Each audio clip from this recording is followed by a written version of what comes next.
Hello, listeners. As an enhancement to your listening experience, I am now going to present these archive episodes unedited in their entirety, which includes all of my afterthoughts. So, continue listening after the outro music if you want to hear what I thought of the episode. And if you're enjoying the podcast, please support it by going to the homepage, spacerockethistory.com, and clicking on the orange donate button or the Patreon link. And now I can also accept Zelle and Venmo. Just use my email address, spacerockethistory@gmail.com.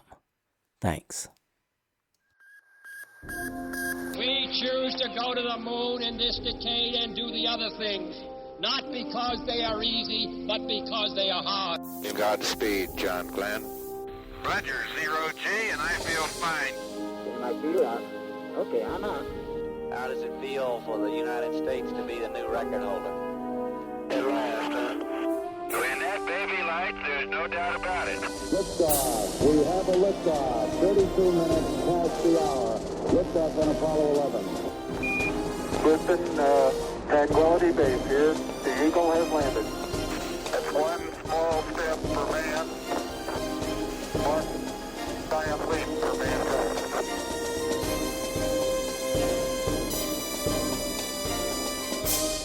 Hello and welcome. This is Michael Annis, and you're listening to episode 251 of the Space Rocket History Podcast. And now, Apollo 12, Moonwalk 2, Part 2, Bench and Sharp Craters. We ended last week during the second moonwalk with the astronauts finishing up at Head Crater and continuing on their circular traverse to Bench Crater. At this point, Conrad wanted to inform Houston how well the traverse map was working. He radioed, quote, "By the way, this is the smartest idea we've come up with. This map just works great out here," end quote. Okay, now where's the map? I got the map right here, Pete. Let you take a look at this. By the way, this is the smartest idea we came up with, Houston. This map just works great out here. Okay, let me take a picture of this rock. And the map did work great for Conrad. But most of the time, Bean didn't have the foggiest idea where he was. From the surface, really big craters like Head and Bench looked nothing like the big circular bowls on the map. Bean tried to navigate a few times on his own and gave up. It was beyond him how Conrad, running ahead of him, managed to study the map even as he bounded along. And speaking of bounding along, during the first moonwalk, Bean had found that running on the moon was an experience all its own. He watched as Conrad skipped like a little boy and laughed with delight, saying, "Whee!" up one crater and over another. Now Bean believed he had discovered a better way. He told Conrad to bend and rock from side to side as he ran. It wasn't really a run, it was more of a lope, pushing off with one foot, shifting your weight, and landing on the other foot. Each step launched Bean above the surface for long seconds, but he wondered whether he would land on a rock or in a pothole. So to avoid this, he tried sticking his foot out to one side. However, when he landed and pushed off again, his uneven stance set him slowly rotating, giving him a new problem to deal with. Bean soon learned to anticipate each new step while he was still airborne, shifting his weight as he landed and immediately pushing off, setting up a rhythm, as if he were bounding across a rocky stream. It felt strange, and it was demanding. He could not take his eyes off the ground very often, but that only made it more fun. And the moon afforded him a luxury unknown to any runner on Earth, a chance to relax in the midst of each step. It seemed, to Bean's amazement, that he would never get tired. Finally, the astronauts got moving toward Bench Crater, Along the way, they stopped at triple craters to take some pictures, but Houston wanted them to hurry along to Bench Crater. All right, we're going to head for Bench Crater. Okay, now we didn't get a pan here, did we? No, and I'm going to get it when I get to the triple craters, which is right over here. Sounds good. I think they're right over here. I can't see them. I got to look over the hill. All right? Yeah, here they are. Oh. Those things are quite a bit lighter gray up here on the top of the hill. Yeah. They're right we're approaching.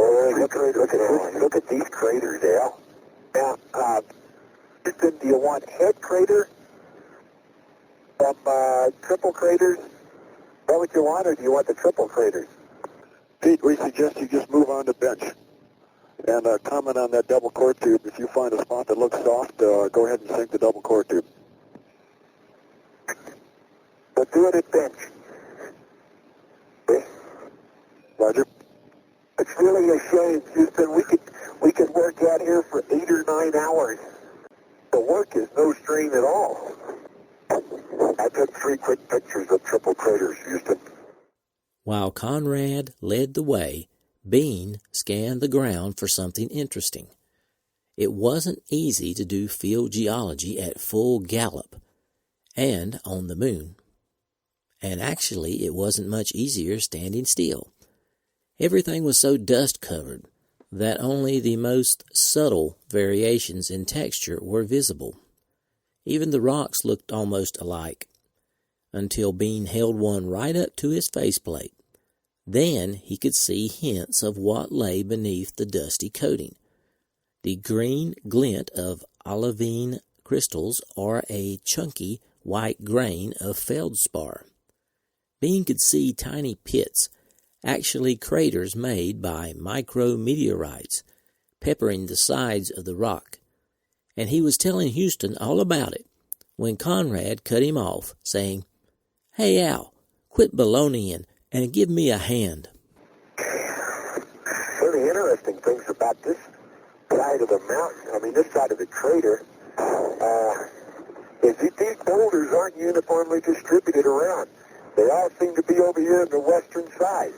If you look over the eastern side or the north or south, and you see some, but there's quite a bit more over here on the west for some reason.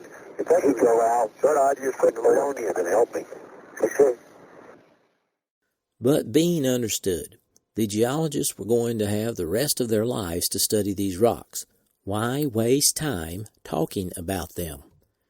And in the back of his mind, Conrad was thinking, got to get around the circle. The spindly white probe surveyor in Conrad's mind was the finish line, and it was waiting for them. Finally, they made it to Bench Crater, and it looked like they found bedrock there. Also, the walls on Bench Crater were noticeably steeper than those in Surveyor Crater and in Head Crater. Here are some of the highlights of the Bench Crater exploration and sampling. Okay, Houston, I'm coming up on Bench Crater right now. I left off and left out. And I get to a pan in Bench Crater. This looks like a very interesting crater. It's different. Oh, and I see some really different rocks. A big one. Hey, that looks like bedrock. Gee, what a crater. Now. Oh, boy. Hey, Al, come on over here. I'm coming. Gotta get some of this. Let me get some pans in there. Sounds interesting, Al. And Pete, sounds as though you're getting down to bedrock. Is that affirmed? Yeah, they gotta be bedrock, and the one at the bottom is. As a matter of fact, boy, there's some big fragments out here. It looks to me like stuff is melted in the bottom of it. I can't swear that, but I'll get you some pictures. Going right now. Okay, let me go around the other little bit here. Get you a good pan. Yeah, this rock looks pretty much the same from a distance, Houston. Yeah, this is kicked out of this crater. Let's just say you guys aren't all here. What a fantastic sight. Al, look at the bottom of that crater. Hey, look at that. You think that stuff melted or what? What's that look like to you? Well, it looks to me, those rocks look, what it looks to me like is we got one of those central, little bitty central peaks, you know, a little rebound there like the, but don't they look melted on the top? Don't they look like they were molten? They're not completely jagged. Or they're not. It's hard to tell. I noticed when I was looking at that rock back there up real close, that it's been hit by a meteorite so much, I guess, that it's given it a rounded appearance, something like those in the hole. Except there's a couple over there, like you say, that don't look that way. We got to grab one of these pieces of rock. Hey, here's some good rock samples right here. Come on. Okay, let's get with it. Right here. I know. Oh, me, I want to cover the ground. Okay. Boy, got baloney about it all day long in the LRL. The name of the game is to get the business done. Okay. One potato. Okay, potatoes. There's another one. But I got, baby, that rock looks a little different. Okay. I don't think it's going to fit us. Let's put it in one of these bags. It'll fit in there. See? Okay, this is going to go in sample bag just 4. I think it's, hey, you notice that underneath this soil on the rim, too, it's the light gray. Look, see that stuff? Oh, let's go over to that corner and try and break off a piece of that big rock. That's a good idea. Rock to me. You do that? Man, I'm putting 64 in here, Houston. There are a couple of small rocks that we just picked up from the area that we've been discussing. It doesn't, I don't think they appeared in the photo, but that won't make any difference. It's just typical of the other rocks around here. Holy Christmas, what's this? Look at this, Al. You're kicking up the same sort of light gray. Apparently on the rims here, you get that light gray out in the... No, look at this stuff. Hey, that's interesting. What do you suppose that is? Here's something interesting, Houston. I don't know, it looks like a surface coating. What we got is what looks like a kind of a semi-buried rock. Hey, there's a small piece of it over there to the left. See it, Pete? We'll be able to catch it and put it in the bag. See that up there? Yeah. What it looks like is a buried rock, not unlike the others around here, except it appears to have some sort of coating on it that's very iridescent. A lot of crystal shining in it. I'll tell you what's happened. It's been laying in the ground and it's been hit by another fragment. Think so? Yeah, look at the glass beads, too. But they're all over the place. I know. Okay, you want to catch that? Now, wait over there and I'll put it. Let me get the sample of it. Okay, sample bag 7L. Copy 7. And would you go ahead and give us some picture numbers also? Okay. I'll give you something just there. Pete's picking up a small piece of this rock. Maybe you can get a piece that's fractured right off the middle. That's what I wanted to do. Okay? Get out of your way so you can see it.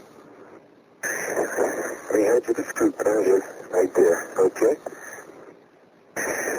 What we're putting in here now, Houston, is some soil that's right next to the rock that we previously described. In fact, Pete's got a nice fragment of that rock that's going to end up in this bag, too. Oh, catch that one. That's beauty. That thing is barely a week. This fracture's right off. You got to get some control there, Barry. You're overpowered. There's one thick G up here, Houston. You lift something up and it's scoop it. When you stop the scoop, it just keeps going up in the air. Oh, darn it. You can do it the other way. Look good, though. After finishing up at Bench Crater, it was time to move on to Sharp Crater. Okay, Pete. What's your next pleasure? I don't know. What do you think, Houston? You're looking in good shape. You can press on along the traverse over to Sharp Crater. Okay. Why don't you take it? Well, you already got a snapshot of this, didn't you, Pete? Wait. Sharp Crater. That's funny. I can't locate it. Pete, from your present position, that's about 400 feet southwest. Nice one, 400 feet south. It's got to be under that hill right there. About right there. Right here. Okay, let's try. 400 feet southwest. All right, now we want to get the core tube and the gas sample and a bunch of good things, right, Houston? That's affirmative, Pete. All those good things at Sharp Crater.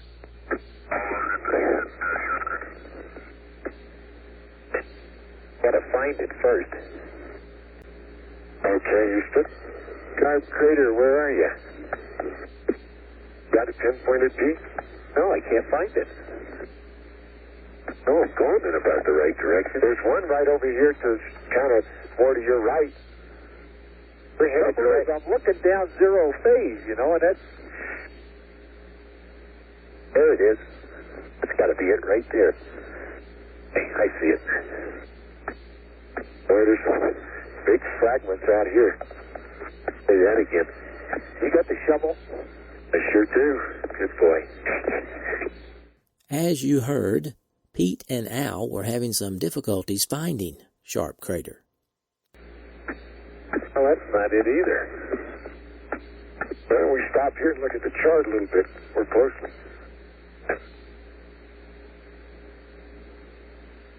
Man, does that limb look small back there? Yeah, I tell you what, I better get a tie anyhow. Look at the chart. Okay. See. Roger, you going to give us a backside survey at that point, Pete? Yeah. Make it a full pan. Darn far out, I might as well. Okay, a full pan over when you get to Sharp. We show your 1 + 2, 3 into the EVA, and we're looking to leave Sharp Crater around 1 + 5, 1, so you got lots of time.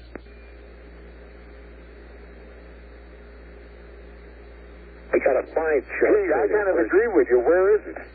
I don't know. We should be right here. I got it.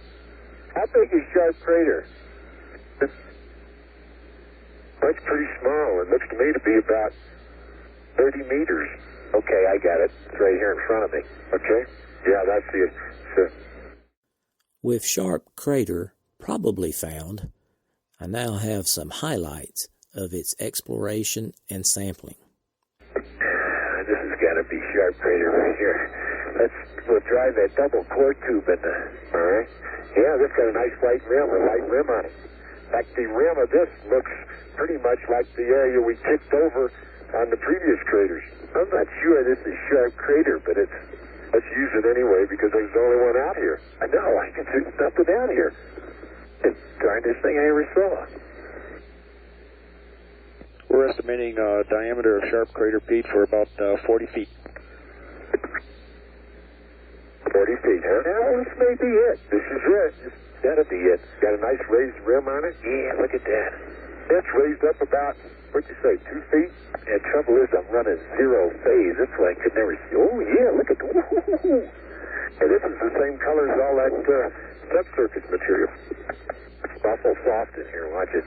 Okay. Holy Christmas, look at the bottom of that. So, you know something, Houston? Hey, Houston. Go ahead, Pete. Like blast effect coming out of it. Looks like it's got blast effect radial all the way around. This has got to be fairly fresh to the area. Look at that, Al. Isn't that neat? We might get some pictures of that. Okay. I don't know what to set it on. 74, I guess. I'm not that far away. Boy, the rim is soft here, isn't it? There is. Quite a bit softer than the others. But look at the radial spray pattern. Look at that. I guess I'm supposed to drive a what? Double core tube here or something?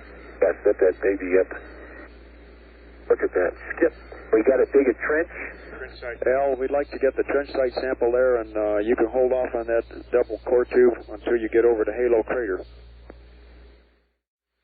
There. How about those right there? There. Right there. See them shine? The little ones? No, move over this way. This way. Up. And there's that right there. You know? Hey, that's a neat... Oh, that's glass. Look at that. Right next to it. Yeah, here. One at a time. Make a good sample for him. And that piece right next to it there. Okay. Houston, how far are we from the lab? Stand by.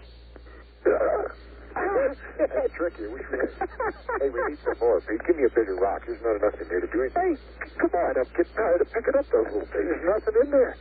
Where's my stupid tool? There it is. Get a big one. There's one right there. Get a big one. Here? This one? Yeah. I don't think that'll fit. Let's try it. No, that won't fit. Pete, now we show you're 1,200 feet from the limb. Okay. Come on, man. Always wasted time. There you go. Pete, as soon as you finish up there, you can head on back towards the east, towards Halo Crater. No need to go any further west. Got it, Pete? Yeah. Let go a minute. I'm with you, Houston. Hey, good show, Pete. Good turning. All right. There you go. The front of my lens clean, relatively speaking. Nothing else is. Okay, let me put that up. It up. Here we go. Okay, give me one gnomon and my shovel. Here's your shovel. Head for Halo Crater. Okay, Pete, we'll give you a radar vector on this one. If you'll go over just directly east of Bench Crater, and you can continue on east until you're just about directly opposite the limb, and then a couple more steps ought to take you right to Halo Crater. Pete and Al now departed Sharp Crater and headed for Halo Crater at a rapid pace.